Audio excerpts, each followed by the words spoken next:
সাফর এখন অনেক কাজের হয়ে গেছে। বাবা সুন্দর করে দাঁড়া, উঠো।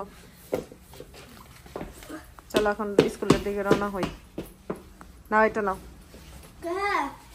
এটা খাও, এটা একটু খাও। খাও বাবা, খাও। তুমি না খাইলে বড় হবে না তো। নাও।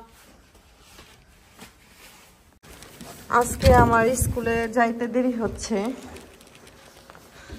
বাসা থেকে বের হলাম। সবাই কেমন আছেন? আমি তেমন একটা বেশি একটা ভালো নাই, মোটামুটি। আমার ছোট মেয়েটা একটু ব্যথা পাইছে, ভালোই ব্যথা পাইছে, দুধ খাইতে পারে না, সিরিজটা খাওয়াইতে হয়, ঠোঁটে একটু কেটে গেছে। কালকে ডক্টরের কাছে ছিলাম রাত 12টা পর্যন্ত। হ্যাঁ, তুমি দেখো নাই? রাত 12টা পর্যন্ত ছিলাম। হ্যাঁ হ্যাঁ,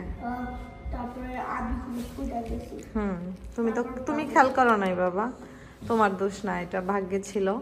তো ওকে ডক্টরের কাছে নিয়ে যাওয়ার পর এমার্জেন্সি যে এখানে এত লেট হয়, আল্লাহ মাশাল্লাহ, 4 ঘন্টা লেগেছে। পরে রাত 12টার দিকে বাসায় আসার পর খাওয়া দাওয়া করে ঘুমাইতে ঘুমাইতে 1টা বেজে গেছে।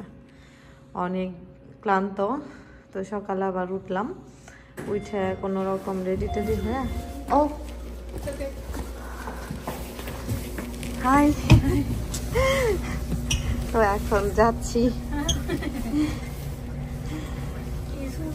এখন স্কুলে যাচ্ছি দেখতে।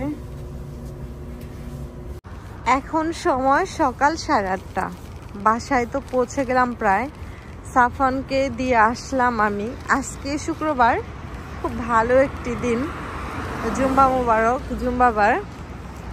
তো আজকে সকাল থেকে ভিডিওটা শুরু করেছি, কি কি করি ছোট ছোট করে আপনাদের সাথে তা শেয়ার করব। ছোট মেয়ে সাফনের আব্বু আর বড় মেয়েকে রেখে গিয়েছি, আমি সাফনকে দিয়ে আসলাম স্কুলে, কারণ আজকে সাফনের আব্বুকে বন্ধ নেওয়াইছি। ওই একটু অসুস্থ, বলতে গেলে অসুস্থ তেমন না, মানে একটু অনেকটাই টায়ার্ড, ঘুম কম হচ্ছে সেজন্য। তো দেখি আজকে সারাদিন কি কি কাজ আছে ভাগ্যে, আর কি কি করা যায়। বাসায় আগে যাই, তাই না? বাসায় এসে একটু ফ্রেশ নেওয়ার জন্য জানলার পাশে এসে দাঁড়ালাম। সবাই যার যার কাজে ব্যস্ত। এই যে আফরিন আম্মু, আফরিন আফরিন তাকাই রয়েছে না সাফন আব্বু। তুমি রুটি খাইবা?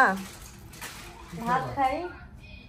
তরকারি আছে গরুর মাংসর, তাহলে ডিম ভাজা ভাত খাই আমি। তুমি তাহলে রুটি খাও গরুর মাংস দা নাকি? আচ্ছা। ওই বাস মনে হয় সাফন যে এখানে থামে, তাই না? এই যে ওই যে একটা বাস গেল, ওই যে এখানে শব্দ পায় আমাকে বেডরুমে, ওই পাশে। হ্যাঁ, ওই যে অনিমাদের বাসায় যাওয়ার সময়, অনিমা ভাবি। এইটা তো 100 এভিনিউ। বাস হলো তোমার 126 না, 126 না তো, হ্যাঁ 120 120 120 না 320, খেয়াল হইতেছে না। এই যে সকাল সকাল দেখি ভাইয়া ক্লিনারের জব করতেছে, মাশাআল্লাহ। সকালেই সব পরিষ্কার করা শেষ, সকাল 10টার মধ্যেই।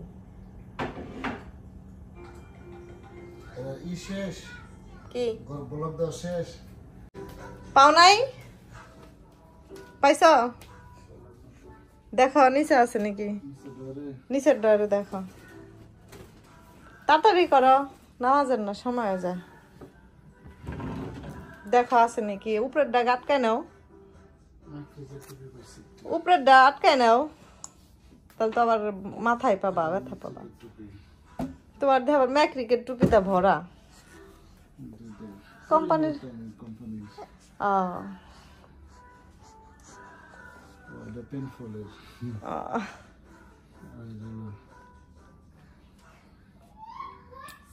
কেমনি তোমার নামাজ পড়ার টুপি না আছে?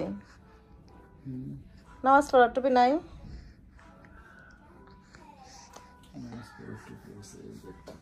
দেখো ওইটা তো ইন্দোনেশিয়া থেকে আনছিলাম। তাহলে তুমি নামাজ পড়া যাও, যে পেপারটাও নিয়ে যাও, এই ম্যাডামরা দিও আর সাফনরা নিয়ে এসো। আচ্ছা ঠিক আছে, তাড়াতাড়ি একটু যায় পোলার নিয়ে এসো, দেরি হয়ে যাবো নাকি জানে কেরা। ওকে যাও। এখন কয়টা বাজে কও দেখি? 4:30। দেখবো হাঁস কাটতে কয় মিনিট লাগে।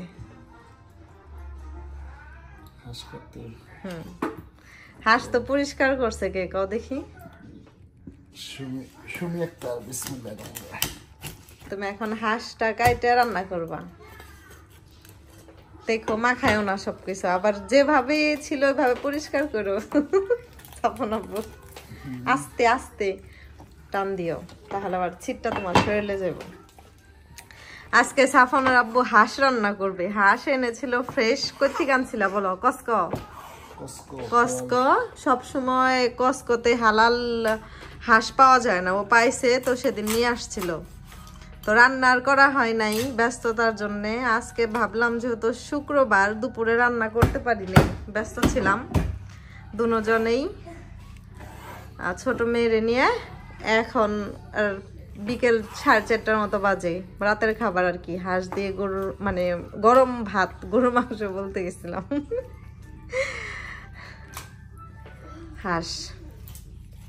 হাঁসের দামটা কত নিছিল $96? $22 something before GST. পাওনা খুঁজে পাওনা রাখবো কিসে? হ্যাঁ বড় করো না ছোট? মোটামুটি করো। তুমি কি করো না? তুমি কত রান্না করতে পারো সাফন আব্বু? মোটামুটি তোমার পছন্দ মতো করো। হাতে জানি লাগে না, ঠিক আছে? হাতে লাগলে কিন্তু হাত একদম শেষ, কাজের হাত।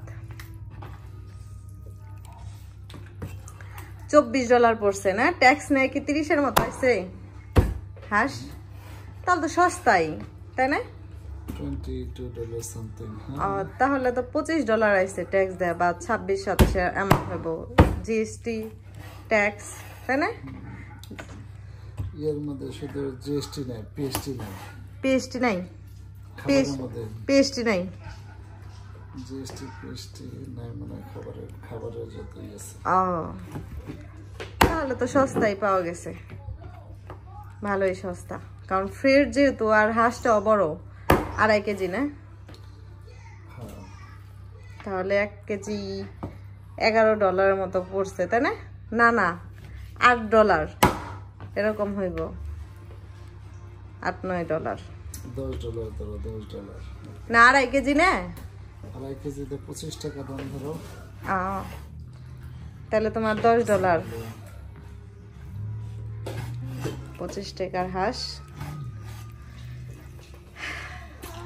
তুমি কাটো। আজকে সাফন আব্বু ফ্রেশ আদা রসুন দিবে না, মজা বেশি পাওয়া যাবে। হ্যাঁ বাবা, আচ্ছা লক করবো না, তুমি যাও। বেশি দূরে যাও না, গেটের তুমি গেটের এবার থাকো, কিন্তু গেট খুইলা বাইরে যাও না, তাহলে কিন্তু ঢুকতে পারবা না। গেছে। রসুন কম হইলো না? রসুন কয় কোয়া দিছো? একটা। পুরা একটা? ভাঙ্গা ছিল না? ওই তো কয়েকটা আছে। তাহলে রসুন মনে হয় আরো 2-1 কোয়া দিলে বেশি ভালো হইব, মজা হইব। কথা বলে যে তোমার ইয়েটা দিতে পারবে? আদা রসুন বাটা? হ্যাঁ, ওইটাও দিতে পারো। আচ্ছা ঠিক আছে। হ্যাঁ, ওই যে বাবুরে ধরলে ই হয়ে যায়। এগুলা ছোট করে দেন কিন্তু। না, ছোট করার দরকার নাই। রান যদি গাইটা ছোট করি তাহলে রানের মজা থাকে না। রানের মজা থাকে না। এটা ধরে নেওয়া খাদ দেয়, তাহলে তোমার শরীরে মাখবো না। আজকে সেই মজা হইব হাঁসের মাংস। হ্যাঁ, সবগুলোই আনম ভাইয়া, মানে একটু।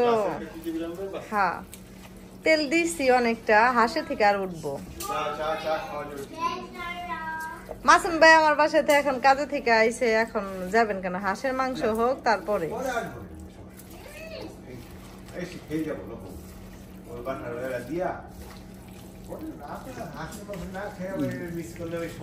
কয় রুমের বাসা? ভাড়া কত?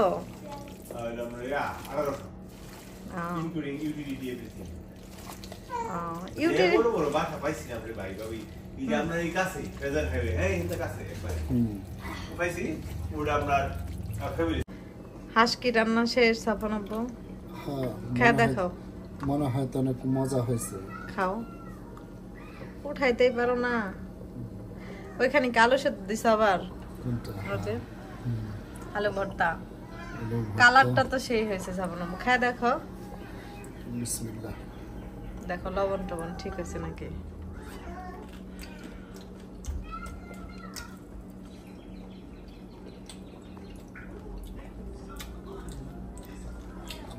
পারফেক্ট। পারফেক্ট, ওকে। না, মাংসটা রান্না সেই হয়েছে, দেখে মনে ঝাল হচ্ছে। একটু কম হচ্ছে, সেটা বাচ্চাদের জন্য ঠিক আছে।